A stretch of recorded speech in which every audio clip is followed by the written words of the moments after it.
So we've got Andy McMenemy in on the couch today. Andy, welcome. It's our first one, I think. It is, and I'm absolutely looking forward to it. Yeah, we're going to have a great chat. I'm going to pick your brains because you're all about the brains. It's a fascinating area. I'm glad you're curious. I am very curious. So where do we start? Well, why don't we start right at the beginning? So much of things I think is around mindset, isn't it, these days? And, you know, we're all very busy. We have very busy lives. A lot of us are juggling all sorts of commitments, whether that's work, family, businesses, friendships, you know, whatever you've got going on.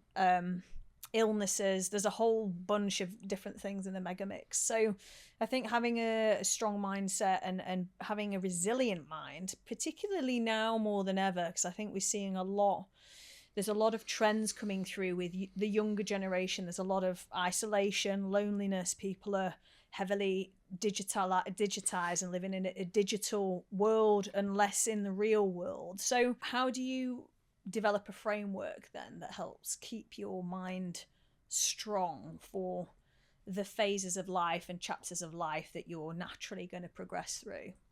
Yeah, we're talking about life, aren't we, in general? You know, you mentioned resilience, and I've got a phrase that resilience is a muscle that's forged in the gym of adversity. Okay, that makes sense. Because that's life, isn't it? You know, the clinical definition for resilience is our ability to adapt well to the circumstances that life presents to us, and still maintain purpose and meaning and a forward direction. So not to be knocked off track, not to be, you know, lose our focus, lose our drive, lose our determination as a result of what we're having to deal with. But we sort of have to, what you're saying is, with the muscle memory part, we kind of have to get knocked off track, right? We have to have those massive knocks, you know, trauma or pain or whatever it is, a circumstance that takes you very much out of the normal everyday bit of life and then makes you start questioning everything. Yeah, and that's the programming system of the brain, isn't it? You know, from the moment a baby's born, it starts learning what works and what doesn't work. And babies are world-class experts at getting their needs met, because in the first 18 months of a baby's life, if it couldn't get its needs met for sustenance, for comfort, it would probably die. Yeah, so they are world-class experts. And guys hear a baby crying, right? But a mum can hear if the baby's crying because it's in pain, because it's bored, because it's wet, because it's hungry, or just needs a cuddle. Yeah, they're all different sort of pitches of cry, and the purpose is for the baby to get its needs met. And so the brain is always learning on how do I progress, how do I move forward. The primary instinct is safety and survival. So if we understand that as a base level, as we grow, we just learn to adapt and evolve as we go through life. The danger is that some of those adaptations no longer serve us when we're a bit older. You know, I can have a 53-year-old chief executive in therapy because he's got anger issues, right? He's not getting his way. There are things that are frustrating him, and he's having a paddy. And that's what he did as a 5-year-old on the supermarket floor. And mum would pick him up and give him a cuddle and give him a treat. And that pattern's established then, right? Because the brain recognizes that as a survival mechanism. Yeah. When I need something, this is what I do, and I get what I need. So it's fascinating. I love all of that kind of psychology and understanding the templates that the brain operates with. I guess it's like with humans and our evolution, right? So much of it has been around, you know, building relationships, staying in the pack, staying as a unit. So it's that sort of tribalism. Yeah, to be, you know, to be loved, to be included, to feel connected is so much at our base, isn't it? Because ultimately that was our survival mechanism. If you were out the tribe on your own, you'd probably go and pick the wrong berries, or you'd get eaten by something, or attacked, or whatever else, or picked up by another tribe. And you know, we very quickly learn that collaboration is good, right? So if I'm sleeping and you're watching my back, I feel safe, and vice versa. But to be exposed or to be extricated from the tribe means that we're then vulnerable because we've got no protection. We have to be vigilant and alert 24 hours a day, which is not possible. So our brain, because obviously there's so much of this with the, you know, the fight, flight, freeze response. That's all the amygdala, right?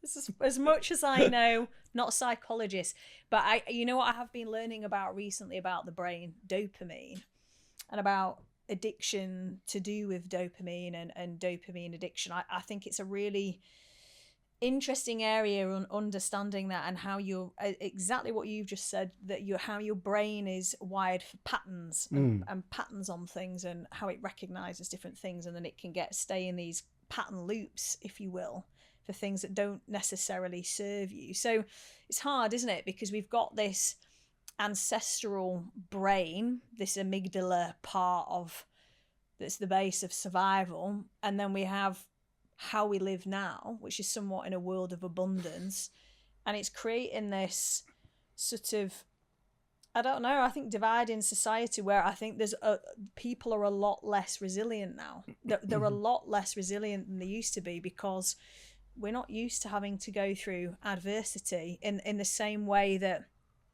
generations before had come through wars, and you know what I mean. There was big things going on. I mean, obviously there's a lot going on in the world at the moment. I'm not saying that there isn't, but it was quite different then to how it is now, and I think we see a lot less resilience. So it's how can you build that without necessarily having to go through those trauma, painful episodes, because you don't choose those, right? They just happen. Life happens, and then you've got to deal with it. Absolutely, and that is part of the brain's pattern matching recognition system. We're born with that. The brain it's a pattern matching or a metaphorical pattern matching engine and a prediction engine. So the way that the brain works, the amygdala is the center of emotional regulation. So everything that goes into our brain via our senses, what we see, what we hear, what we smell, what we taste, our sixth sense, all of that passes through the amygdala as a filter. And it asks the memory banks, this stimulus that I see showing up in my environment today, have I experienced it before? And the memory banks come back and goes, yes, experienced it before. But of course, that's not enough information. So when I experienced it before, where did it take me? Is it going to take me somewhere pleasant, or did it take me somewhere painful in the past? And depending on the strength of that response, we are then activated, and it can become what we know as an amygdala hijack. So the emotional brain takes over, and we're in, as you correctly recognized, fight or flight mechanism. And the way I like to explain it is, do you know how they train baby elephants? No. Okay, so we know in Africa that sorry, not Africa, in Asia, there are mahouts that ride elephants, right? And so a 4'11" girl can be riding a 5-ton bull Asian elephant, ripping trees out of the jungle and doing all these tasks that elephants are incredibly adapted for, incredibly strong. But why would a 5-ton bull elephant subject itself to a 4'11" girl telling her what to do? Well, when it's a baby, they form a bond together, and she looks after it and she feeds it, and they stake the elephant to a tree. They tie it to a tree or a stake when it's little with a chain. And the elephant tries to break free, and over a period of time of repetition realizes it's just not possible. I can't break these chains. But the girl looks after the elephant. She takes it to the river, gives it a scrub with a broom, and takes food to it and brings it over to its friends. Unchains it, right? Yeah. So they form a bond of trust. And so our prefrontal cortex, our seat of logic and reasoning, the piece of brain immediately behind your forehead, is where we use logic, reason, analysis, and thought to make sense of our environment. And everything behind that is the emotional brain governed by the amygdala. And so the way I explain it is that when the girl is riding the elephant does whatever she asks it to do because they've got this bond of trust until the elephant gets a fright. Now, I don't know if elephants are frightened of mice, but let's imagine a tiger bursts through the bush and the elephant gets a shock and it goes trumpeting off through the jungle. Well, who's in control now? The girl or the elephant? The elephant, right?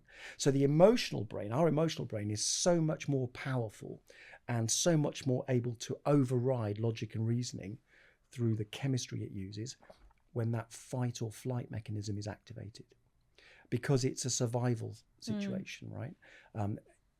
literally, if we were migrating out of the plains of Africa 40,000 years ago, we'd be a tribe of nomads, and we'd be, by definition, covering ground we'd never been in before. And so when we'd be hyper vigilant, we'd be working together as a team, and if there was a predator, we would have to make a decision pretty quickly. Is this something I can eat, or is this something that's going to eat me, right? Which will dictate how strong that stimulus is, and we would either flee or we would fight. But there's a professor at Stanford University called Robert Sapolsky who said, well, actually, the whole mechanism is fight or flight.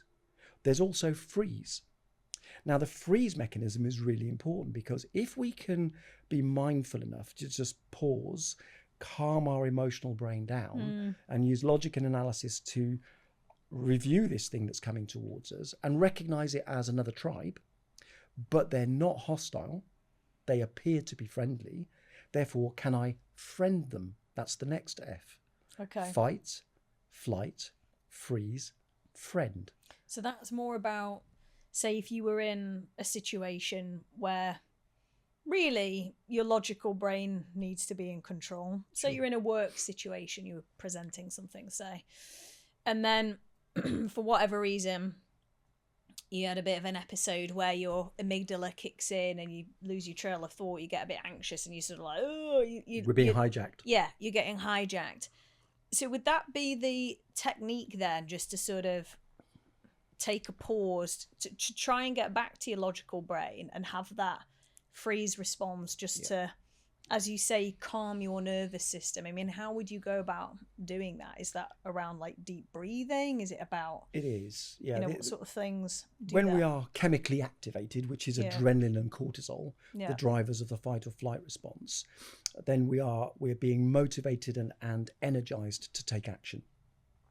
And the only way we can assert a logical amount of control over our central nervous system is through our ability to control our breath. That's the only thing we can control. Yeah.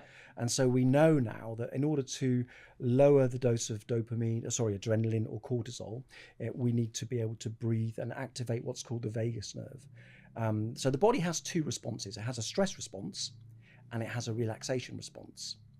And we know the brain likes to be in what we call homeostasis. If I felt well before and I don't feel well now, I want to go back to feeling well. Yeah. Back to balance, homeostasis. And the other aspect is if I am feeling under pressure, I don't want to feel like I'm under so much pressure I'm going to implode, and I don't want to be under so much pressure I'm going to explode. So we need to have equilibrium. So those are the two aspects the brain uses. So we know that by activating the relaxation response, we come back to homeostasis. And the only way we can do that is through breathing. So a very simple technique for someone would be to breathe in for a count of 5 through their nose only. Imagine it going across their skull, down their spine, and curling up in a ball under the belly button. And then hold it for 4 seconds, and then use affirmation. I've got a calm mind. I've got a strong body. I can deal with this. And then you allow that breath to come straight up through the solar plexus and out through the nose. And in that 4-second hold, you will feel your pulse or your heartbeat. And you capture that pace and you breathe out for 9 heartbeats. It's called the relaxation response. And if you do that 3 times, that's 90 seconds. And what you've done effectively is slow your breathing rate from 25 breaths per minute to 3 breaths per minute. Wow. And the brain says instantly, well, that's not conducive with stress. Yeah. So if I'm breathing out for longer than I breathed in, I can't be stressed.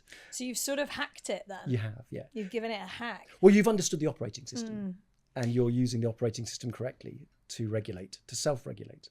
So I guess there's probably a lot in that then, isn't there? The more you can understand then about your brain, how your brain works in the sense of how, you know, thoughts become thoughts, thoughts become feelings, feelings become actions, then ultimately you're still very much in the driver's seat, even though sometimes you think you're not, because you get hijacked. And we get easily hijacked. So it's then trying to hack back into the brain and then, you know, retrain it, I guess, to maybe think in a different way. That's a really good point, Lottie, because actually what you're doing is just recognizing where you are in that process. So when we do become activated by the chemistry of the stress response, adrenaline and cortisol. I mean, they're very powerful chemicals. The only way to exert control again is by our breathing, but that gives us back the homeostasis and allows us then to use thought and logic, because adrenaline and cortisol, well, cortisol particularly, will shut down the prefrontal cortex. It's not time to think, it's time to instinctively act. And when we're in that method of behavior, it's very difficult to calm down if we don't know what the mechanism is. But once you're taught the mechanism, and I teach it with clients that are, maybe have had panic attacks in the past or are feeling incredibly anxious, it's the only way to be able to control yourself. And going back to Robert Sapolsky's 5 Fs, so there's fight, there's flight, there's freeze, in which case I'm unable to make sense of the situation because I don't see it as being a threat, but I'm just curious. This tribe seems to be friendly. In which case, if I can friend them, the 4th F, the final F is, can I mate with them? Because that's how our gene pool evolved. It isn't safe to interbreed, and instinctively we know that. Our DNA expression tells us that, which is why teenagers become stroppy. So in terms of other frameworks, what else? I'm just thinking in terms of, that's not even on here, the 4 No, Fs. it's not. Oh, right. We haven't got that yet. 5, 6 Fs. 5 S. 5. So it's fight, Five. flight, freeze, friend, fornicate. 5 Fs. Yeah. Okay. I thought that was on so here. That's our ability to close down our central nervous system to be able to have a different outcome. If I don't need to flee from it and I can friend it, well, there's a great opportunity here for collaboration. In a mating sense. Possibly, yeah. Yeah. But also they may have better skills than us because they're in a different territory. Yeah, So that does make sense. They've got local knowledge. They can tell us where water is. We've evolved. We're still evolving. We are still evolving. Every day is an evolution. So how do you work with people then to sort of help them in terms of mindset? What kind of things do you typically tend to coach, or what do you see comes up a lot with different people? They're 2 distinct areas. So there are those that are looking for improvement in whatever aspect of life they're in. They're looking for coaching and mentoring, really. How does my life get better than this? What else is possible for me? What might I need to be able to develop as a skill in order for me to achieve something I've never achieved before? That's one area. The other area is where they are dysregulated. So they're finding life difficult, challenging, tricky, don't feel like they're in control. They start to feel their motivation dropping. They start to notice their energy shifting, and they just don't feel, they feel a bit disconnected. They don't feel aligned to their potential. And that causes us to be stressed. I was invited by Amazon out of their head office in Seattle to talk at their mental health week. And the subject was mental health. And I said, well, I don't really want to talk about mental health unless you can define it, because I've had 20 chief executives in a room and I've asked them all to write down their definition of mental health, and I get 15 variations on a theme. Yeah, it's different for everyone, I guess. So there is no one consensus of opinion of exactly what it is. Now, in 2022, the British Medical Journal had an active piece of research, international, multidisciplinary piece of research to identify the core tenets of mental health. Because if we can't identify them, we can't research it, we can't deliver safe practice. Now, if the British Medical Journal, the most esteemed journal on the planet, can't define mental health, what the hope in hell have we got? Right? Yeah. And the World Health Organization at that time said mental health is a person's ability to be able to cope with the normal stresses of life and still continue with their purpose. But what if they're not normal stresses? Yeah. What if they can't cope? Yeah, I don't think it doesn't that help, does it? I don't think that packages it. I think it's almost slightly to do with the second thing that you mentioned, where maybe someone is not living in line with the life that they want and their values, and subsequently that's making them feel a certain way that's affecting their how they feel or how they look about the world, and then they're sort of trapped in that cycle of feeling like they can't do anything about it. That kind of feels like that wraps more of it up. But that's just my definition. I don't know. So we use a lot of words interchangeably. We use emotions and feelings interchangeably, don't we, Lottie? So if I was a Martian and I landed on the planet today and I hear you talking about an emotion, what would you say an emotion is? How would you define it for me? I don't know. It can change every single second of every day, every minute. It can. There's so many. I guess it's well, emotion, feeling, isn't it? I don't know. Feeling, is that something that is surface level, and in emotion is what's inside? Very close. I think that's probably the emotion feels like it's an internal thing. Feelings and more of an external thing, kinda. Yeah, kinda. It's not my field, it's yours. I So know, you tell great. me. It's fascinating though, isn't it? So let's go back to our baby elephant, or our 5-ton bull Yeah. elephant, right? When it sees the tiger, Yeah. it's got an amygdala hijack going on, and it's being flooded with adrenaline and cortisol. That's an emotion. Yeah. So an emotion is a chemical tag Yeah. that the brain releases to a stimulus that's showing up today that is very similar to a stimulus that we experienced in the past. Okay. And by definition, because we're alive today, we must have survived that stimulus. Yes. So it was a survival strategy. And if it shows up again, or anything like it shows up again, I'm going to use the same strategy. So I'm going to pump you full of adrenaline and cortisol, and you're going to run, right? Yeah. And so that a feeling is the way that that chemistry affects our organs, because the only reason the chemistry exists in the stress fight or flight response is to tense the muscles so we can fight or climb or run. So the chemistry of adrenaline and cortisol activates feelings in the body of tenseness. And when someone's been exposed to chronic stress for a long time, they're racked in pain. They've got inflammation all over the place. They've got sore backs, sore joints, because that's what it does.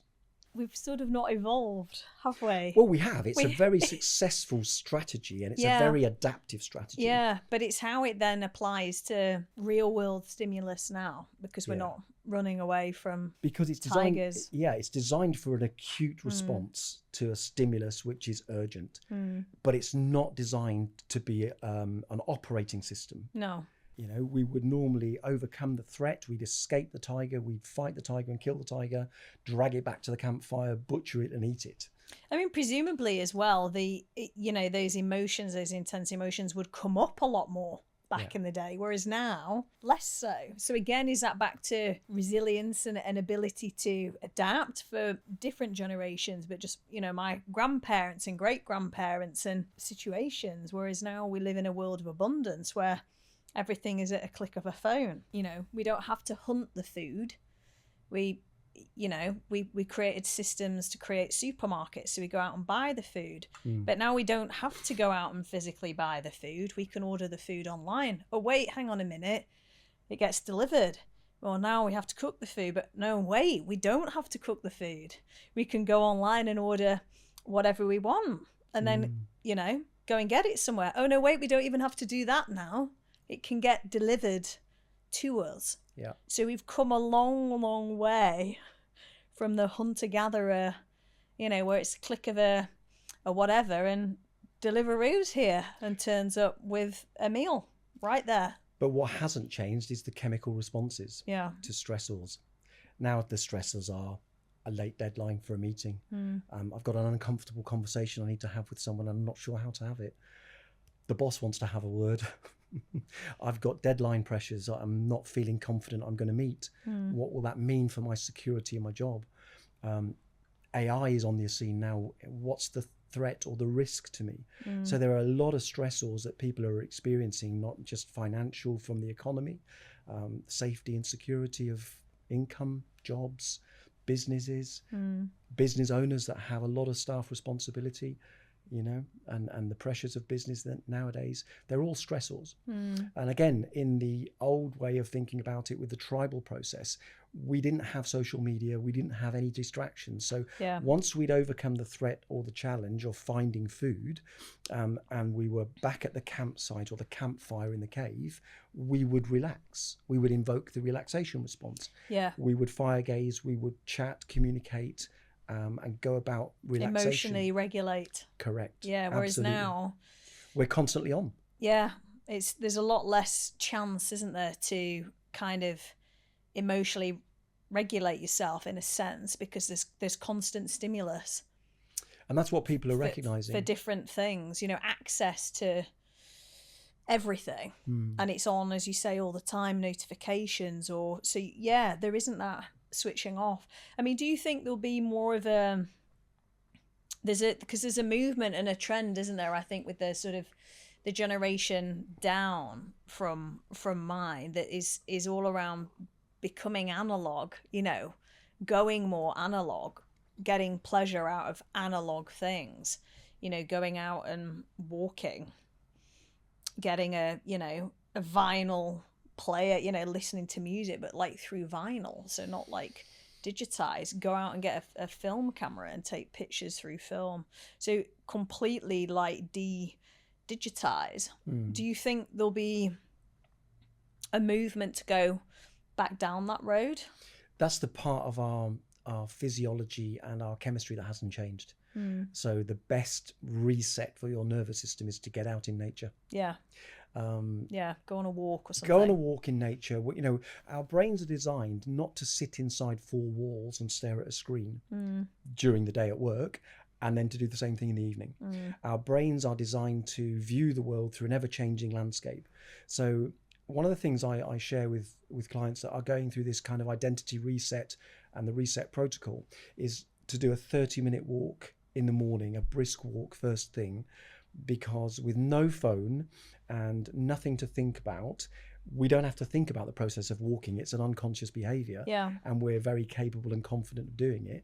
Therefore, our brain starts to become curious, and the ever-moving stimulus attracts the eye, attracts the brain, and we start to, all of a sudden, ideas come out of nowhere. All of a sudden, we start to become creative and curious about our day.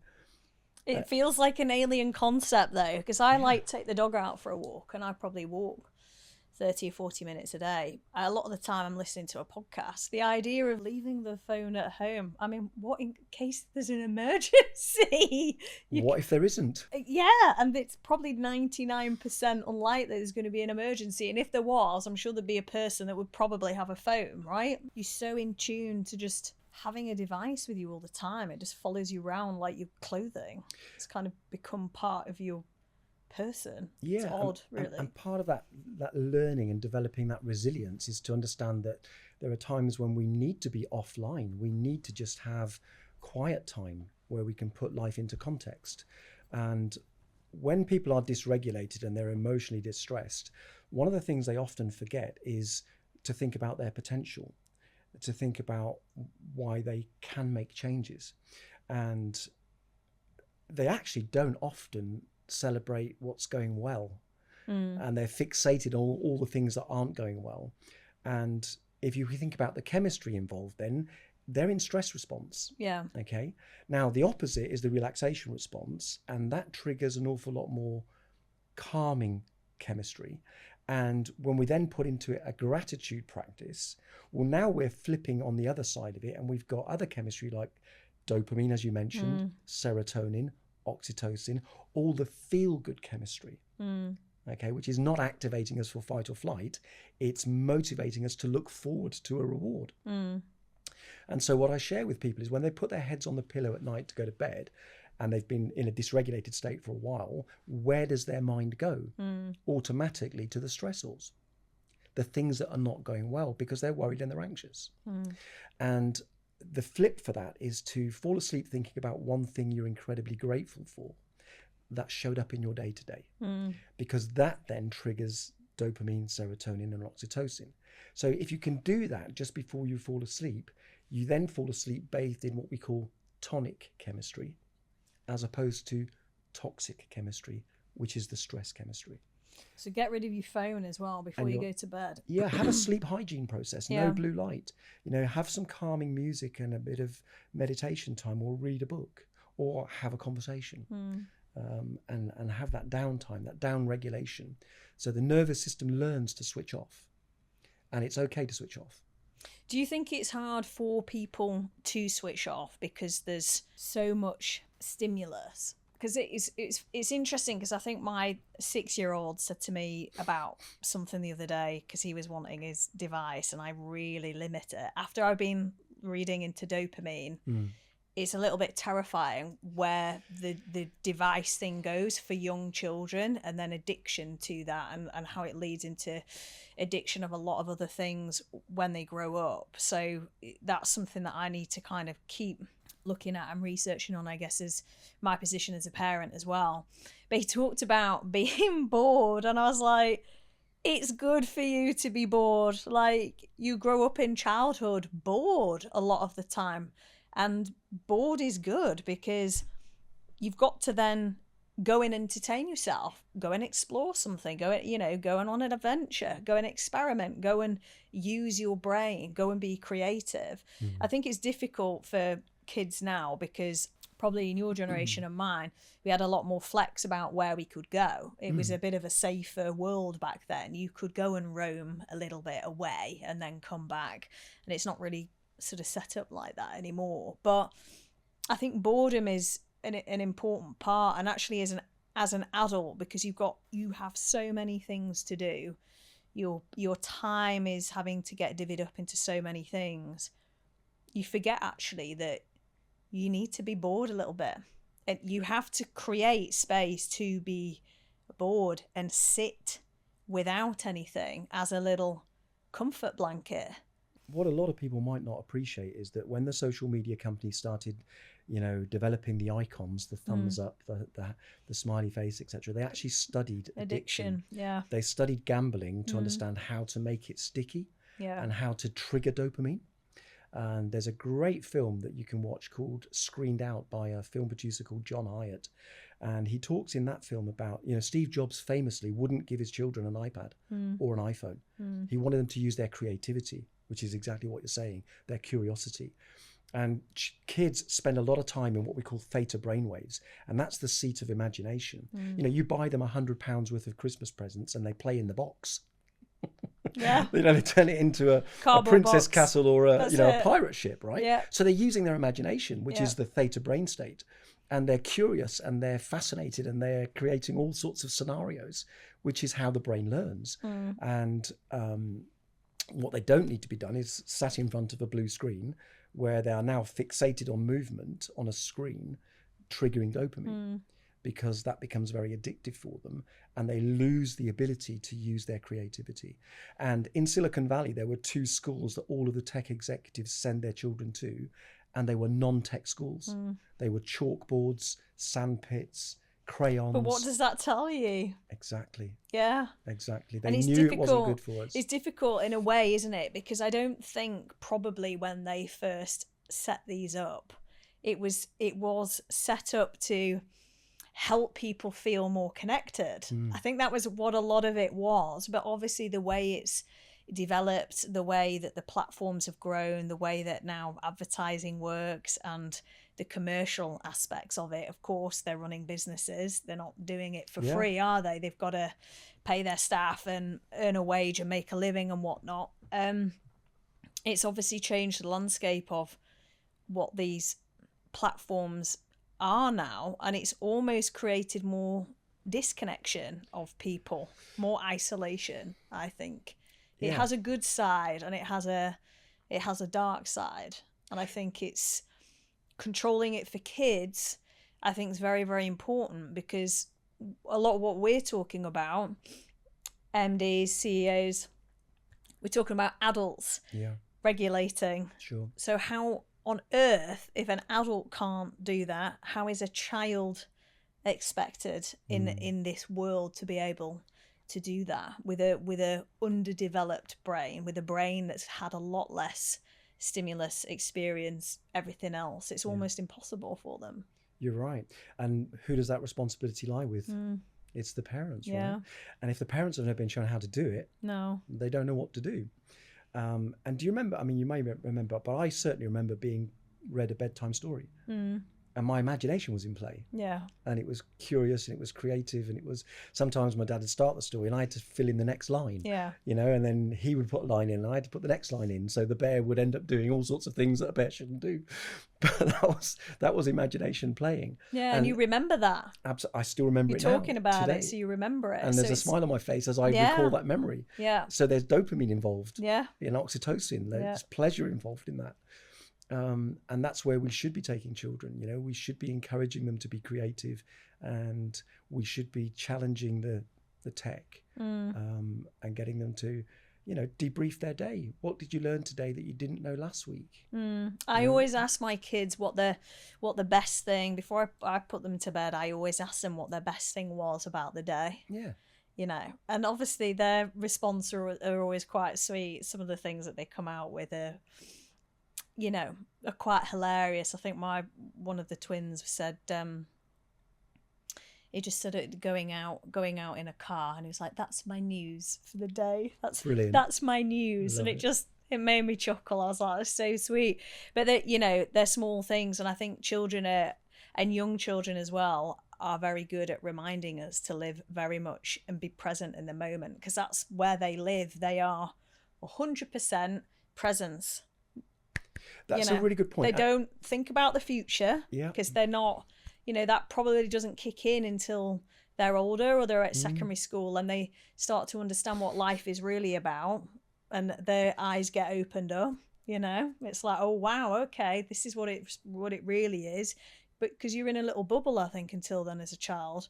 And obviously younger children, they're sponges, aren't they? So it's just present moment all the time. So that, that's a real gift. And I think, being a parent of young children, it does give you that mindset, and it's quite important, I think, to just try and live in that as much as you can. And you've latched onto a really important time there. If you can get into that habit of doing that at bedtime, just before bedtime, and obviously we don't want them giggling too much, but we want them to have fun when they recount their day, because then they're bathed in oxytocin and serotonin and dopamine, the feel-good chemistry. Now, the thing that's important for building resilience and emotional stability is that when they go to sleep, they're going to spend the next 8 hours in their imagination, because what do we do when we sleep? We dream. And REM sleep, if you watch a child lying in bed, when they're in REM sleep, they're actually comatose, they're paralyzed. Every muscle in the body that can defy gravity is not operational, and the only thing that you will see moving is their eyeballs flicking back and forward behind their eyelids. And what's happening there is their brain is, do you remember we used to be able to defrag the hard drive on a computer? Well, the brain is doing exactly the same thing. It's compartmentalizing the day. It's storing all the pleasurable memories in a small pleasurable box. It's dealing with all the unattached emotions that were still filtering around from conversations that didn't end. Yeah. And they're putting themselves into a situation of making space for the next day. And that happens in that consolidation state of REM sleep. So it's really good for us to create headspace for tomorrow as busy people, but also resilience for them, because they learn to detach the emotions. And I think some of it is around letting go of the day. So it's sort of back into that. It's a little bit like the gratitude thing that you've talked about, but obviously children at that age can't really, they don't really understand. Their brains aren't developed enough to really fully grasp and understand that concept. But yeah, I think is a simple question. I'd heard it somewhere on probably some kind of podcast, because I the way I consume a lot of media now really is just for learning. It's literally for information and learning on the things that I'm interested in, and then I kind of literally let everything else go, because I don't have time.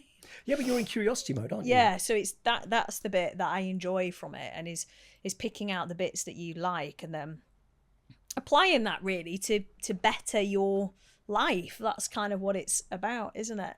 I mean, going back, hang on a sec.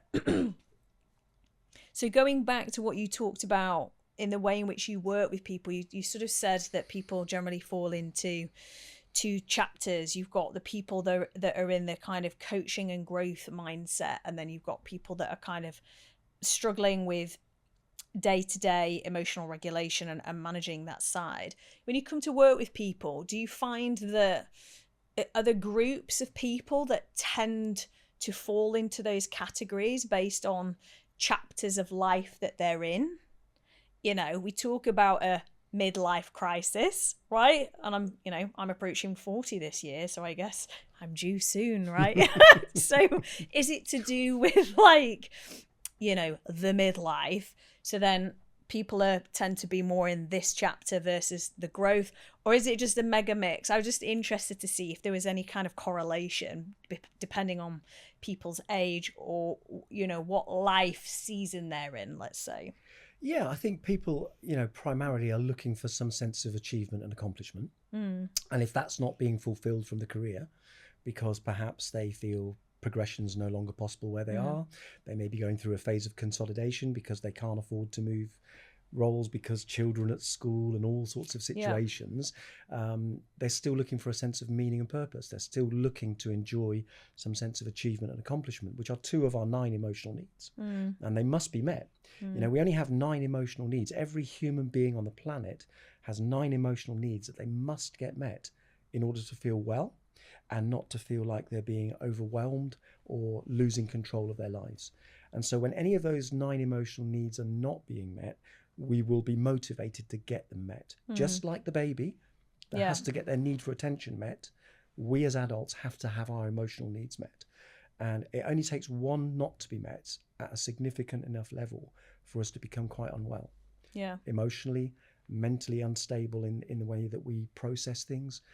It affects our emotional well-being, our psychological well-being, our mental health, which is, for clarity, not clinical here, our ability to focus and maintain focus in an area that's important to us that we need to progress. So mental health is the ability to focus with clarity and get things done we need to get done. And finally is our physiological health, our physical health. So those 4 key areas are all governed by our emotional needs, and we feel the lack. And in midlife crisis, when people perhaps don't feel they're having their sense of achievement and accomplishment met, they start looking for other things that will give that to them.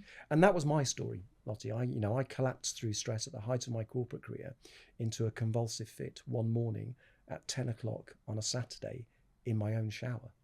You know, and that's not the time you should be under stress, right? No. But what I was doing in that power shower was trying to alleviate the pain in my lower back, because my stress tended to manifest itself in chronic inflammation, and my back was the one that always felt the pain. And so I was taking the power shower, you know, hands on my knees, leaning forward and taking the full power shower on my back. And my wife came through the ensuite door and said, you know, what do you think of this outfit? Now, that's a dangerous question for a guy at the best of times, let alone when he's got a sore back. And I think I said, it looks really nice. And she said, I've got another one I want to try. So I went back to the position of taking the enjoyable shower on my back. And she relays the story that the second time she came through the door and asked the question, I sort of got up to have a look. And she said, as you turned to look at me, your eyes rolled into the back of your head. You came out of the shower like you were felled with a lumberjack's axe. You buckled at the knees, shoulder barged the door. You broke your fall with your face on the floor. You just passed out. And then I'm into a full-on convulsive fit. Gosh. Now, I'm on the bathroom floor observing the wash hand basin from a completely different angle and saying, what am I doing looking at the wash hand basin? I need to get up, I need to get up, I need to get up. Now, that instant, as I understood from the neurologist in the consultations we had, was the moment that my brain was trying to restart the systems. So it had been a complete and utter system shutdown as a result of the brain being worried I wasn't paying attention to the signals it was showing me. And it was feeling unable to cope and sustain the level of intense pressure I was under. So were you feeling a lot of pressure at that time? Had it just been like building and building and building under the surface, and then that was the final kind of cracking point? Or was it something that kind of took you more by surprise? Because sometimes with stress, it manifests differently in different people. And, you know, you can sometimes mask stress, I think. Whereas, you know, other types of emotions, anxiety, it's a bit more... people understand when they feel, when they feel anxious, they can really feel that. Whereas stress, I think, is a sneaky one. I think stress can work its way in without you really knowing. And then it just shows up in a way like that. That's like, you're not paying attention, so I'm going to shut you down. Yeah, let's clarify that. So in the 1960s, there was a Hungarian endocrinologist called Hans Salier, and he was the first person to identify the word stress in relation to the human condition. It had been observed in animals when they were stressed. There were symptoms that were obvious, and they tried to understand what those symptoms were. And he applied it for the very first time to the human condition, but he applied it in a way that was the productive elements of stress. Yeah. So when we are stretched and highly motivated and enthusiastic and excited and energized to achieve a goal, we problem solve very quickly, we learn very fast, we're excited and enthusiastic, so our energy is up and we're fully engaged in that process. Now, when we get to the stage where we start to lose control, we're not going to achieve the goal, it starts to feel chaotic, it feels out of control, we don't feel confident, competent, or in control, the brain starts to get a little bit of a shock and a fright, because there's a risk here that I may not succeed. And what would the consequences of that look like for me? Now, in a job where we've got targets, or we've got, a business to run and numbers to achieve, and that threat comes over the horizon towards us, we start to become incredibly anxious. And so then we become what we call stressed. So I don't feel in control. I don't feel well. I don't feel like I've got the ability to focus on the things I need to pay attention to. And I feel like I'm losing more and more control as that deadline comes closer. And if we don't recognize it at that stage and start to put some really good interventions in place, it leads to burnout. And then burnout is not the worst place, because that leads to collapse, which is where I was. Okay, so that's the stage beyond. Beyond burnout, yeah. Now, I would never have said, if you asked me, was I burnt out? No, not at all. I'd have said I was fully focused, absolutely determined to succeed. So you just couldn't see it, but didn't realise it.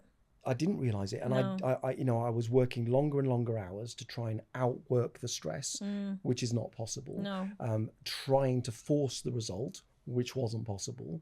I was self-medicating with alcohol because I needed to de-stress at the end of the day. It's a coping mechanism. A coping mechanism. It's self-medication, because I wasn't feeling good inside, and I was using an external substance to try and make me feel better by helping me to de-stress. All that did was disrupt my sleep, and so the cycle became more and more eroded. In a loop. Yeah. And the less I slept, the more I woke up tired, the more under stress I was so much more quickly in the day. Yeah. I was actually stressed before I got out of bed, as opposed to in the traffic on the way to work. Yeah. So it is a cycle, and it doesn't take an awful lot to recognize it. It takes a little bit of skill to do something about it. So how did you turn it around then from that point? Because obviously that must have been something I assume hadn't happened to you before. So it was an awakening, really, to then go, right, okay, I need to put a plan in place here to try and navigate this. We all have that crystal clear moment of clarity when we have a crisis that we can all reflect back on and we can all remember. And for me, it was the final medical discharge consultation with a neurologist. And he looked me square in the eyes and said, Andy, we've done every imaginable test. You've had 24 hours of sleep deprivation. You've had a skull cap on 4 hours in a dark room. We've measured your brain. We've measured your heart. We've measured your blood pressure. We have no understanding why this should have happened to you. You haven't had a heart attack. You haven't had a stroke, and you haven't had a TIA. You are probably 2 stone overweight, and your blood pressure is elevated. We're not worried about that. But you must have been under incredible amount of stress. Had this been a heart attack, it would have been significant. Had this been a stroke, only a third of people get away from a stroke with no ill effects. And at 44, you could be sitting here paralyzed down one side of your body for the rest of your life. He said, so if I were you, I'd take this as a really welcome wake-up call. And I'd go home and I'd analyze how you deal with stress. Because your way, my friend, doesn't work. Yeah. Oh. Yeah, but it's almost like your body was giving you a clue, wasn't it? Yeah, and I was deliberately ignoring it. I just tried to outwork it. And maybe that came from some of the conditioning that, my dad conditioned into us as young kids. My dad was a career soldier, and it was always, suck it up, son, pain is just mind over matter. If you don't mind, it doesn't matter, You just crack on and get done what you need to get done. Which is probably fine, in fairness, resilience, to a degree. So there's a bit of that. But then I guess it's getting to a point, isn't it, where you have to tactically think, right, I've pushed this to the edge now, and this is starting to affect things. So I need to sit down, have a review, get a bit of a new strategy, and then kind of work on then moving that forward. And then that kind of helps you get over that hurdle, or that, whatever it is that you need to kind of work past from. And I think so it helps you build the resilience, but without taking it too far that ultimately you've come to a kind of crisis point. And I think that's one of the good things about social media and technology that's available, because there are lots of areas we can go to look for advice. Yeah. The challenge is it qualified and quantified advice, or is it just bro science that's out there on the internet? But I think one of the most sensible things anyone can do is, first of all, just to check in with themselves and observe they're starting to feel that way. And then think about, well, okay, what do I need to do differently? And it isn't difficult. The first thing is to control your breathing, because that controls your heart rate and it will allow you to self-regulate. One of the other protocols is hydration. Most people are dehydrated. So increase the hydration to 2 litres a day, because that has a dual purpose. It flushes out the toxicity of a lot of stress chemistry and cleanses our system, and also makes us feel more energized. Often when we are brain fog, mentally fatigued, under chronic stress, our brain just doesn't have the resources, because we're drinking copious amounts of coffee, which is a diuretic. We're, perhaps drinking energy drinks to give us additional resources. Yeah. And it's just not good for us. So, breathing well, hydrating well, taking a walk in nature, relaxing a little bit, eating well. Under chronic stress, our brain is forcing us to go seeking fast, sugary, carbohydrate food. Quick fix. Because it needs a quick fix of energy. And you get the sugar spike, and then you get the slump, which compounds the effect. So feeding ourselves with good, nutritious, varied coloured food, which feeds the microbiome. 90%, 95% of serotonin is created in the microbiome in the gut. All right. Only 10% is created in the brain. That's interesting. And so without that food... You are what you eat, right? Well, you're what you absorb, not what you eat, because some people can't absorb it. Well, yes, I guess. Yeah. So interesting enough, there's people suffer from celiac disease, where they can't tolerate gluten. But there is good science and evidence that if you go to an artisanal baker who has a mother yeast, which has been developed for years and Good years. Old sourdough. Sourdough, right? Yeah. And that was traditionally in the country environments where the natural yeasts were making the fermentation process. That people that have got celiac disease can tolerate that type of bread because it's pure. It's made with wholemeal flour, natural yeasts, not heavily overproduced, yeasts and flours that have got very little nutrition in them. They're very heavily processed. So there's some good tips. So breathing, hydration, food, nature, exercise, and that will naturally work the sleep process. And why I suggest people go for a walk in the morning first thing and get 30 minutes of daylight into their eyes without sunglasses comes from Andrew Huberman, who is an excellent neuroscientist who talks about the sleep cycle. So when we get daylight into our eyes, it stimulates something called adenosine, a chemical in the body which builds in pressure over the course of a day and naturally triggers our melatonin and our sleep cycle at the end of a day. So usually 16 hours. So by getting good daylight into our eyes and being exposed to daylight in nature, we start the sleep cycle. And then we'll naturally become sleepy 16 hours later. And if we practice a good sleep hygiene, we can have really good restorative sleep. 8 hours of sleep a night will really set the clock back in motion. My brain is a wealth of information now, Andy, having spoken to you. I think there's some really good stuff in there. I think it all comes back down to learning, isn't it?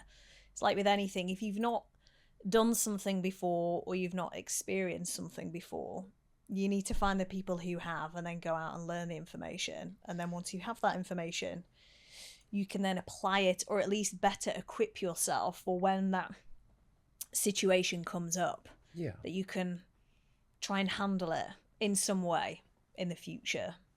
Yeah, so we're constantly learning, and we're, I think, permanently curious. We never stop learning. There's always something that attracts our attention, that we become fascinated about. And ultimately, this journey is all about one thing, isn't it? It's just living our best life possible, in whatever that looks like, at whatever age we are. Is there hope for me? Is there a future for me that I'm excited about? And am I able to move in that direction, which is where our potential lies, right? The North Star is our potential, unlocking our potential for whatever stage of life we're at. And two wonderful questions to ask yourself about any aspect of life is this: how does it get better than this? And what else is possible? Because that opens up the brain's curiosity, and the brain likes to be curious. It likes to be fascinated about potential. And that's really what it's all about. It's about living our lives, unlocking our potential, enjoying the journey, and learning every single day. How does it get better than this? It's been great having you here. I've loved it. I've learned a lot, and I'll be asking those questions tonight whilst doing a little bit of gratitude practice. Thanks for coming in, Andy. It's been my pleasure, Lottie. Thank you so much.